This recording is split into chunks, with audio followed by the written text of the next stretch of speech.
Morning students.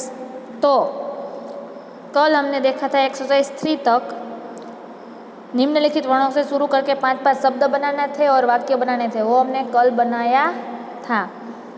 आज है question number 4। समान तुक प्रास वाले शब्द बनाकर लिखिए। बराबर। तो फर्स्ट है सामाजिक। तो सामाजिक का सामने डैश करके लिखिए। सामाजिक लिख के सामने डैश करिए और आगे लिखिए प्रामाणिक। प्रामाणिक कोमा सांसारिक। सांसारिक सा ऊपर बिंदु आएगा। सांसारिक पहला सा है उसमें बिंदी आएगी, दूसरे सा में नहीं आएंगी। सांसारिक कोमा पारिवारिक। री है वो रस्व आएगा। पारिवारिक। पारिवारिक 3 शब्द है सामाजिक के। फिर से रिपीट करती हूँ, प्रामाणिक, सांसारिक और पारिवारिक। सब में रस्व ही आएगा, तीनों के तीनों शब्द में। जैसे सामाजिक में जी में सब रस्व है ना, जी, वैसे ही प्रामाणिक में णी है वो रस्व आएगा, सांसारिक में री है वो भी रस्व आएगा और पारिवारिक में 2 री है तो उसमें भी रस्व आएगा। प्रामाणिक, सांसारिक, पारिवारिक।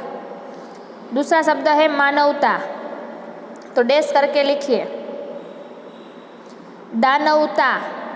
दानवता। दानवता। दूसरा लिखिए उसमें सज्जनता। स आधा ज फिर पूरा ज फिर न और ता, सज्जनता। फिर स्वतंत्रता। स आधा व तो पे बिंदी फिर त्रिशूल वाला ता, स्वतंत्रता। फिर से रिपीट करती हूँ, मानव काका, दानवता, सज्जनता और स्वतंत्रता। तीसरा है भलाई। भलाई तो उसके सामने डैश करके लिखिए बुराई। बुराई। भलाई में जैसे ई पे ऊपर है वैसे ही सब ई में आएगा। तीनों के तीनों शब्दों में ई ऐसे ही आएगा। बुराई। हवाई। हवाई। तीसरा शब्द जुदाई। जुदाई। फिर से रिपीट करती हूँ, भलाई, बुराई, हवाई, जुदाई। लास्ट वन है घबराहट। उसके सामने लिखिए खड़खड़ाहट। पहले ख फिर ड लिख के उसके नीचे बिंदी, फिर से ख फिर डा के नीचे बिंदी, हट, खड़खड़ाहट। उसके बाद सरसराहट। सरसराहट। और तीसरा लिखिए फड़फड़ाहट। जैसे ड में नीचे बिंदी की थी खड़खड़ाहट में, वैसे ही फड़फड़ाहट। फिर से लिखते हैं घबराहट का, खड़खड़ाहट, सरसराहट और फड़फड़ाहट। क्लियर। अब क्वेश्चन नंबर 5, गिनती को शब्दों में और शब्दों को अंकों में लिखिए। तो सबसे पहले आपको दिया हुआ है 96, तो उसका क्या होगा 96। 96। दूसरा है 67, तो आप लिखिए 67। 67। उसके बाद है 51, तो 51। 51 को आधा आएगा, 51। फिर है 88, तो 88। 88। अब इस तरफ आपको हिंदी में अंक लिखने हैं 78, तो 78। 78। फिर है 57, तो 57। आपको हिंदी में लिखना है अंक 57, तो 57। 69 तो 69, 69 तो 69, 97 तो 97, 97 तो 97। क्लियर। अब है क्वेश्चन नंबर 6। निम्नलिखित शब्दों के विरुद्धार्थी मतलब कि विलोम शब्द लिखकर वाक्य में प्रयोग कीजिए। तो पहला है स्वच्छ, तो स्वच्छ का ऑपोजिट होता है अस्वच्छ, आगे सिर्फ अ लगा देने का, अस्वच्छ। अब वाक्य बनाइए। यह घर छोटा है, यह घर छोटा है, कोमा पर अस्वच्छ नहीं है, अस्वच्छ नहीं है। फिर से बोलती हूँ, स्वच्छता अस्वच्छ वाक्य है, यह छोटा है, कोमा पर अस्वच्छ नहीं है। दूसरा है देश, देश का ऑपोजिट वर्ड होता है विदेश, देश का विरुद्धार्थी शब्द ऑपोजिट वर्ड्स होता है विदेश। वाक्य बनाइए। पिताजी, पिताजी विदेश गए हुए हैं, पिताजी विदेश गए हुए हैं। तीसरा है प्रिय, प्रिय तो उसका भी होगा अप्रिय, आगे अ लगा देने का, अप्रिय। वाक्य लिखिए।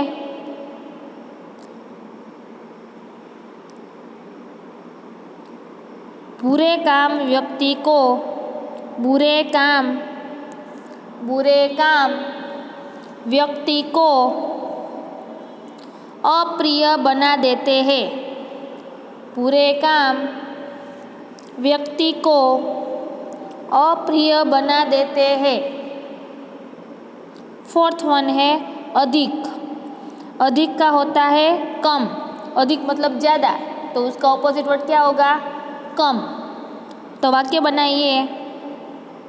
चाय में शक्कर कम है, चाय में शक्कर कम है। अब क्वेश्चन नंबर 7। निम्नलिखित शब्दों के समानार्थी शब्द लिखकर वाक्य में प्रयोग कीजिए। पहले था विरुद्धार्थी, अब है समानार्थी। तो फर्स्ट शब्द है सूर्य, तो उसका समानार्थी शब्द उसके डैश, सूर्य के सामने डैश करके लिखिए रवि, सूर्य का रवि। वाक्य बनाइए। दिन में हमें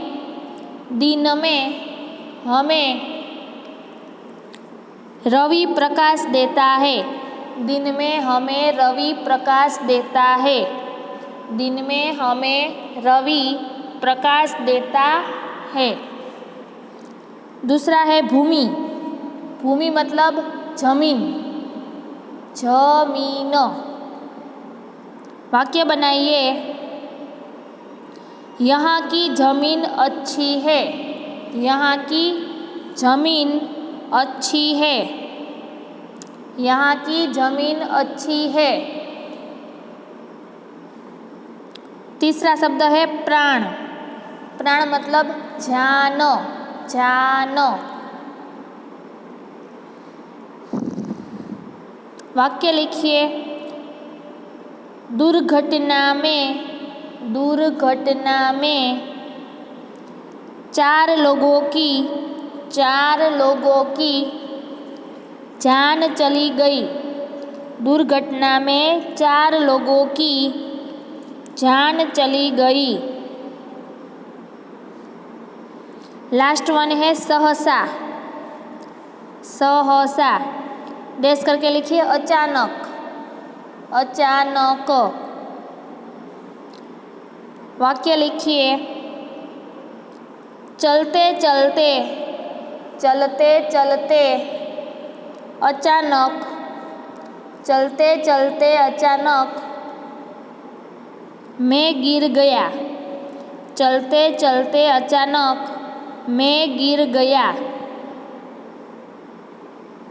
क्लियर। एक्सरसाइज 8 है, नीचे दिए गए चित्र का वर्णन करते हुए 8-10 वाक्य लिखिए। तो ये आपको लिखना नहीं है, सिर्फ आपको मैं बता देती हूँ, फिर बुक में नहीं लिखना है। क्वेश्चन नंबर 8 बाकी सब लिखने हैं, ये सिर्फ आपको समझना है। तो पहले तो हम ये चित्र देखते हैं ध्यान से। तो ये चित्र है वो गांव का दिख रहा है। कहाँ का है? गांव का। और दूसरा हम देखते हैं तो पास में क्या है? नदी। तो यह चित्र गांव के नदी घाट का है। और वैसे देखते हैं तो सुबह सुबह का चित्र लगता है। देखिए पीछे पहाड़ है, उसके पीछे सूर्य निकल रहा है ऐसा लग रहा है। नदी के दोनों किनारों पे बरगद के वृक्ष है। नदी में 3 बतखें तैर रही है। बगुलों की चांच में मछली है। देखो मंदिर के पीछे जो बगला है उसकी चांच में क्या है? मछली। एक लड़का बरगद की 2 जोड़ पे झूल रहा है, जो उसकी वड़ की वड़वाई होती है उसमें झूल रहा है। एक लटकती जड़ पर चिड़िया बैठकर झूल रही है। देखो वहाँ नीचे एक चिड़िया है, वो भी वहाँ झूल रही है। 2 लड़के नदी में तैर रहे हैं बतख के आगे। देखो एक खरगोश झाड़ी में छिपा हुआ है। देखो यहाँ झाड़ी है, बच्चे का जहाँ बच्चा झूल रहा है उसके नीचे खरगोश एक बैठा हुआ है छिपकर। 2 स्त्रियाँ घाट से लौट रही है, मतलब पानी भर के कोई कपड़ा धो के लौट रही है। एक के सिर पे 2 घड़े हैं और दूसरे के सिर में टोकरी है धोए हुए कपड़े की। और एक स्त्री है वो घाट पे अभी कपड़ा धो रही है। फिर एक मंदिर की छज्जे, मतलब ऊपर मोर बैठा हुआ है। देखो मोर है मंदिर के ऊपर। मंदिर की ध्वजा लहरा रही है, देखो रेड कलर की। दूध एक ग्वाला नदी में गाय को पानी पिला रहा है। देखो एक ग्वाला है वो अपनी गाय लेके वहाँ पे आया है पीछे।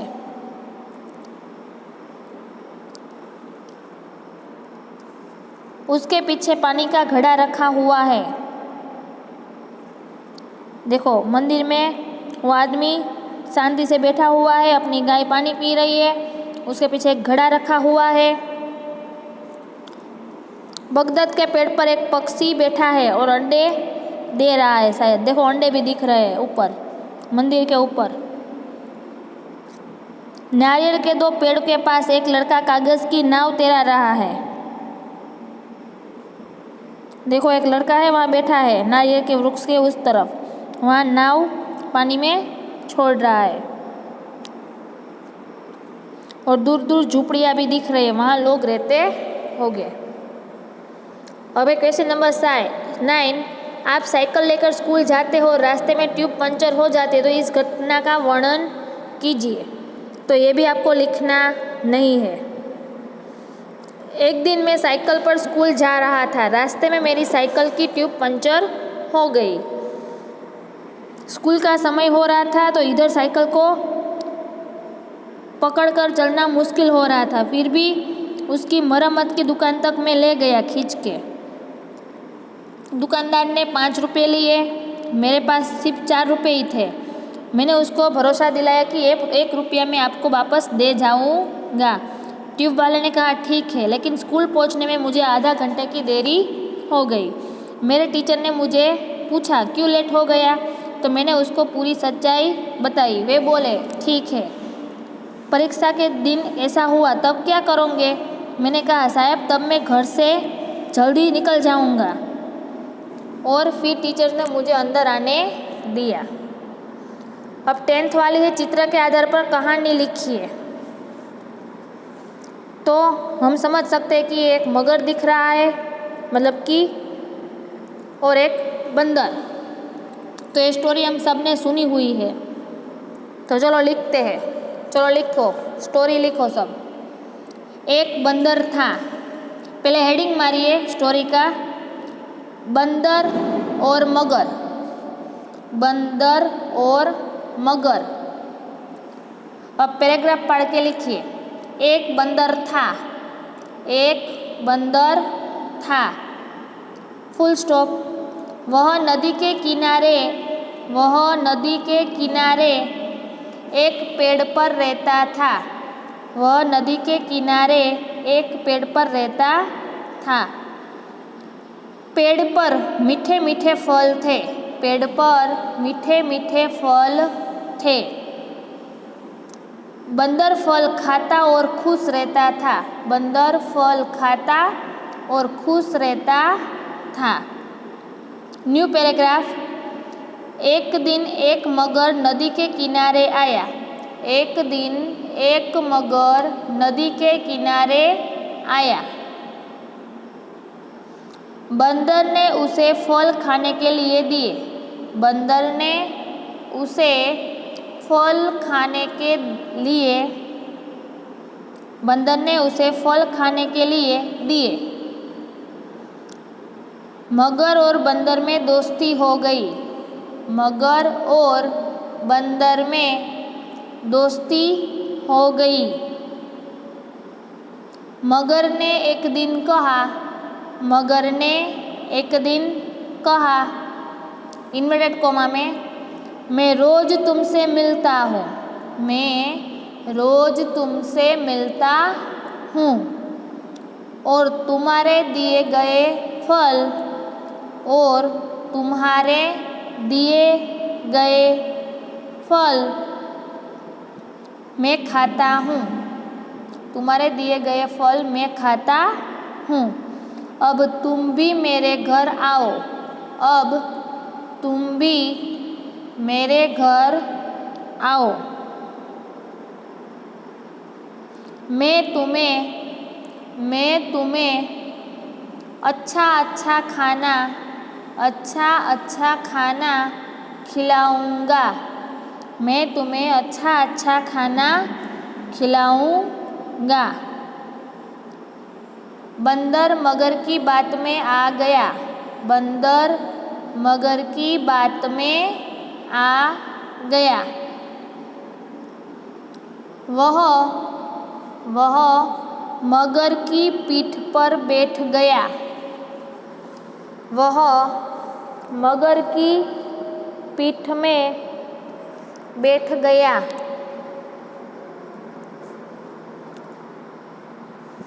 नदी के बीच पहुंचकर मगर बोला, मैं तो तुम्हारा कलेजा खाना चाहता हूँ। मैं तो तुम्हारा कलेजा खाना चाहता हूँ। New paragraph. बंदर घबराया। बंदर घबराया।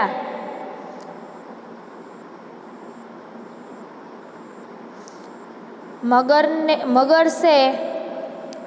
से बंदर ने कहा कि अरे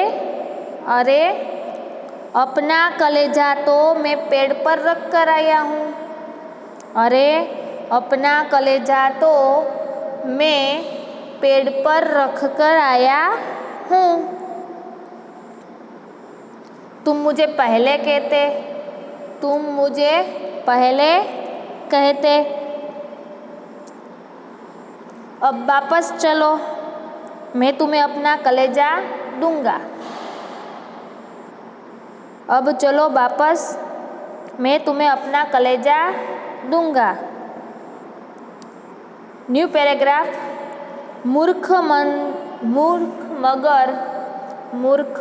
मगर बंदर को लेकर वापस किनारे पर पहुंचा। मूर्ख मगर बंदर को लेकर वापस किनारा पहुंचा। बंदर ने मगर की पीठ से उछलकर बंदर ने मगर की पीठ से उछलकर पेड़ पर चढ़ गया। पेड़ पर चढ़ गया। फिर बोला मूर्ख, कलेजा कहीं पेड़ पर रखा जाता है? कलेजा कहीं पेड़ पर रखा जा सकता है? वह तो हमारे शरीर में होता है। वह तो हमारे शरीर में होता है। भगवान की कृपा से मैं बच गया। भगवान की कृपा से मैं बच गया। New paragraph. इस तरह बंदर ने चतुराई से अपनी जान बचाई। तो यहाँ हमारा जो पुनरावर्तन था वो कंप्लीट हो गया है। अब न्यू चैप्टर। धरती को महकाए।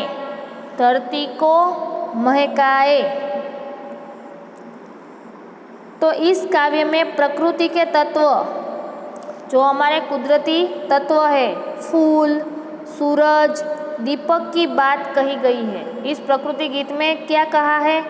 तो के फूल, सूरज और दीपक की बात कही गई है। फूल हमेशा मुस्कुराते रहते हैं। फूल हमेशा क्या करते हैं? मुस्कुरा रहते हैं, मतलब हंसी रहते हैं। सूरज रोज अपना प्रकाश फैलाने का कार्य करता है। सूरज का एक भी दिन छुट्टी नहीं होती, वो डेली हमें प्रकाश देता है। और दीपक खुद जलकर जगत को रोशनी देता है। जब हम दिया जलाते हैं तो खुद जलता है, लेकिन दूसरों को रोशनी देता है। हमें भी किसी भी परिस्थिति में प्रसन्नता से अपना काम करना चाहिए। सुख आए या दुख आए, हमें हमेशा खुश रहना चाहिए और अपना काम करना चाहिए। और अपनी धरती को ज़्यादा से ज़्यादा सुंदर बनाने की कोशिश करनी चाहिए। जो अपनी धरती माता है उसको हमें और भी सुंदर बनाने की कोशिश करनी चाहिए। तो प्रकृति सबसे बड़ी शिक्षक है, मतलब वो हमारे साथ रहती है। उसके अलग अलग रूपों से हम बहुत कुछ सीख सकते हैं, जैसे कि फूल है, सूर्य है, दीपक है। तो इस कविता में कवि हमें फूल, सूर्य और दीपक से सीख लेने की बात करते हैं। चलो काव्य देखते हैं। बगिया के फूलों को देखो कैसे खुश खुश रहते हैं। आंधी हो, पानी हो, चाहे सबको हंस हंस सहते हैं। तो इसे हम कवि क्या कहते हैं कि जो बगीचा होता है उसके फूलों को देखो, वे हमेशा खुश रहते हैं। कांटों के बीच रहकर भी वो कैसे रहते हैं? खुश। फिर चाहे आंधी, मतलब कि ज़्यादा पवन आए, ज़्यादा बारिश हुए, तो भी वो हंसते हंसते अपने दुख को सहन करते हैं। कांटे के बीच रहकर, आंधी तूफान से लड़कर भी वो लोग खुश रहते हैं। तो हमें इनसे सीखना चाहिए कि हमें भी सुख हो या दुख हो, जैसी भी परिस्थिति हो, हमें हमेशा खुश रहना चाहिए।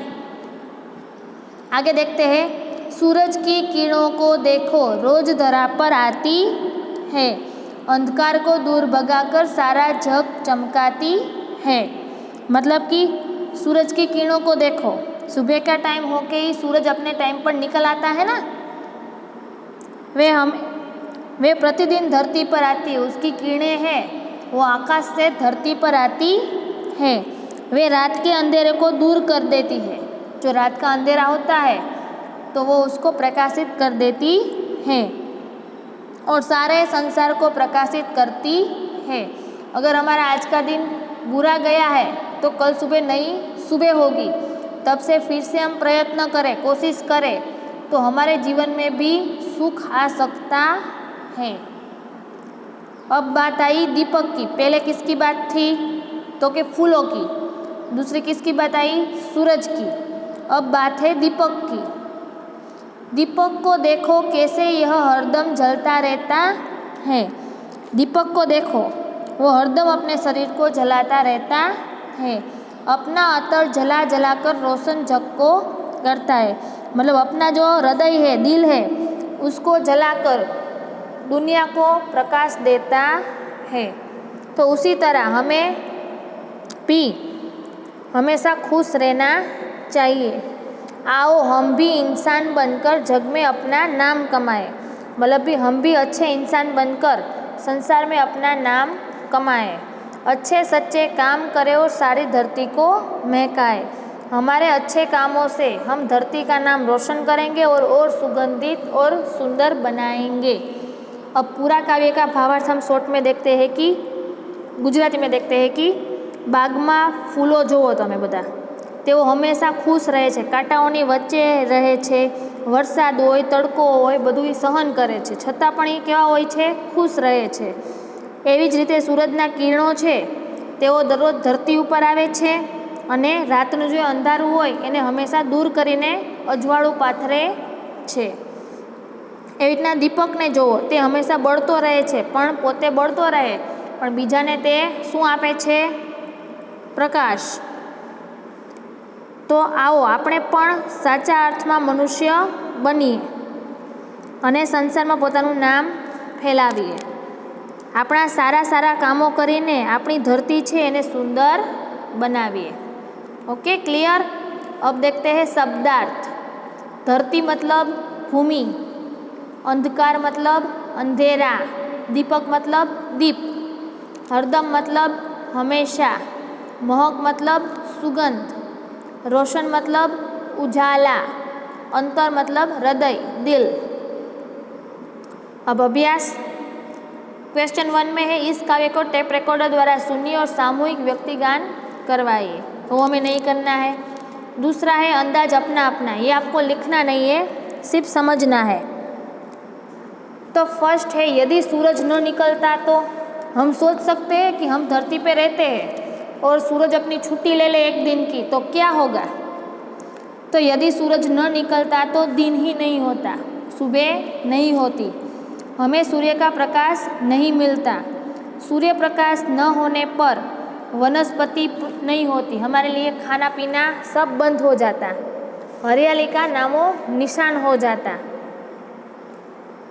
सूर्य न निकलने पर बादल भी नहीं होते और बादल नहीं होते तो बरसात भी नहीं आती और बरसात नहीं आती तो मनुष्य जीवन भी पृथ्वी पे शक्य नहीं है। दूसरा देखते हैं यदि बगीचे पे पेड़ चलते होते तो, जो बगीचे में पेड़ खड़े रहते ना अपने स्थान पर, वो चलते तो क्या होता? यदि बगीचे में पेड़ चल सकते तो बड़ी अफरा तफरी मच जाती, एक पेड़ दूसरे पेड़ से टकरा जाता, वे आपस में टकराते और उनकी शाखाएं जो डाली होती है वो टूटकर नीचे गिर जाती। कोई व्यक्ति बगीचा में जा नहीं सकता क्योंकि जाएगा तो वो पेड़ से टकरा जाएगा। अब यदि दीपक बोलता तो वो अपना मुंह खोल सकता, तो यदि दीपक बोलता तो वह अपनी आत्मकथा सुनाता कि रात होने पर आप जब उसको जलाते हैं तो उसे कितना दर्द होता है और दर्द होने पर भी वो आपको हमेशा प्रकाश देता है। फोर्थ, यदि पेड़ पौधे न होते तो पेड़ पौधे से दुनिया हरियाली छाई जाती है, पूरी पृथ्वी और चमक जाती है, उनसे तरह तरह से फल फूल हमें मिलते हैं। पेड़ पौधों के बिना हरियाली नहीं लगती और दुनिया वीरान में बदल जाती, मतलब रण बन जाती। अब है क्वेश्चन नंबर 3, तो ये आपको लिखना है अपनी फेयरबुक में। चलो लिखो, आपके आसपास में कौन कौन से फूल दिखाई देते हैं? तो आंसर लिखिए। हमारे आसपास गेंदा कोमा चमेली, चंपा आदि फूल दिखाई देते हैं। हमारे आसपास गेंदा, चमेली, चंपा आदि फूल दिखाई देते हैं। दूसरा क्वेश्चन देखते हैं, प्रकृति के तत्व कौन कौन से हैं? प्रकृति के तत्व कौन कौन से हैं? तो आंसर लिखिए, प्रकृति के 5 तत्व है। प्रकृति के 5 तत्व है। पृथ्वी, पृथ्वी कोमा जल, जल कोमा अग्नि, अग्नि कोमा वायु, वायु और आकाश। प्रकृति के 5 तत्व है, पृथ्वी, जल, अग्नि, वायु और आकाश। तीसरा क्वेश्चन है, प्रकृति से हमें क्या क्या मिलता है? तो आंसर लिखिए, प्रकृति से हमें हवा, पानी और प्रकाश मिलता है। प्रकृति से हमें हवा, पानी और प्रकाश मिलता है। अब क्वेश्चन नंबर 4, जोड़ मिलाइए, ये भी आपको फेसबुक में लिखना है। तो पहला है नाम और उसके काम। तो फूल है, फूल वो क्या करता है? अच्छे काम करता है, अंधेरा हटता है, खुशबू देता है कि गर्मी देता है? तो फूल हमेशा हमें क्या करता है? खुशबू देता है। तो थर्ड वाला आएगा खुशबू देना। फूल का काम क्या है? खुशबू देना। सूरज का काम क्या है? गर्मी देना। सूरज का काम गर्मी देना। दीपक का काम अंधेरा हरना। दीपक का काम अंधेरा हरना। और मानव का काम है अच्छे अच्छे काम करना। मानव का काम है अच्छे अच्छे काम करना। क्वेश्चन नंबर 5 वो भी आपको फेसबुक में लिखना है। तो नीचे दिए गए शब्दों के समानार्थी शब्द कविता में से ढूंढकर लिखना है और उसका वाक्य बनाना है। तो पहला हमको दिया है एग्जाम्पल पुष्प। तो पुष्प के लिए हमारी कविता में शब्द है फूल। तो फूल से हमें वाक्य बनाना है, मुझे फूल पसंद है। वैसे ही दूसरा शब्द है रवि। रवि के लिए हमारे काव्य में शब्द दिया है सूरज। रवि के लिए कौन सा शब्द है? सूरज। तो वाक्य बनाइए, सूरज गर्मी देता है।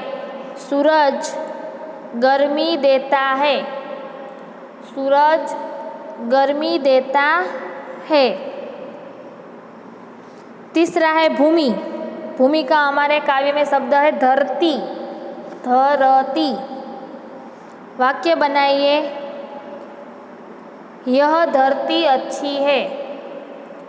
यह धरती अच्छी है। अब है मानव। मानव के लिए हमारे काव्य में दिया है इंसान। मानव के लिए हमारे काव्य में शब्द दिया है इंसान। तो वाक्य बनाइए, इंसान इंसान अक्लमंद होता है। इंसान अक्लमंद होता है। और लास्ट वन है दिया। तो दिया के लिए हमारा शब्द है दीपक। काव्य में कौन सा शब्द दिया है? दीपक। तो वाक्य बनाइए, रात में दीपक प्रकाश देता है। रात में दीपक प्रकाश देता है।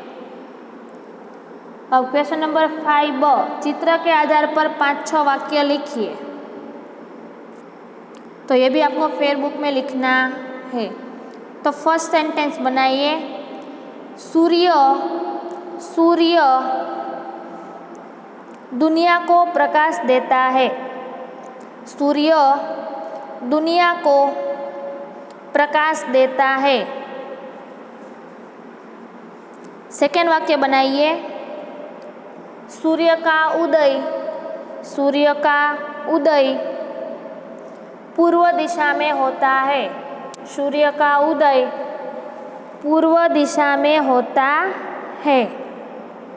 तीसरा वाक्य बनाइए, सूर्य का अस्त सूर्य का अस्त पश्चिम दिशा में होता है। सूर्य का अस्त पश्चिम दिशा में होता है। चौथा वाक्य बनाइए। सूर्योदय होने पर फूल खिलते हैं। सूर्योदय होने पर फूल खिलते हैं। पांचवा वाक्य बनाइए। फूल तरह तरह के होते हैं।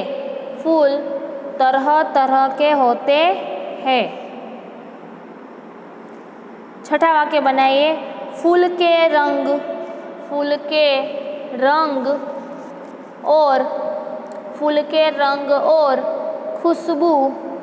खुशबू अलग अलग होती है। फूल के रंग और खुशबू अलग अलग होती है। अब देखते हैं क्वेश्चन नंबर 6। नीचे दिए गए शब्दों में से उचित सर्वनाम चुनकर रिक्त स्थानों की पूर्ति कीजिए। तो शब्द दिए हैं आप, कोई, नई, गति, क्या, पानी, अपना और कुछ। तो चलो देखते हैं।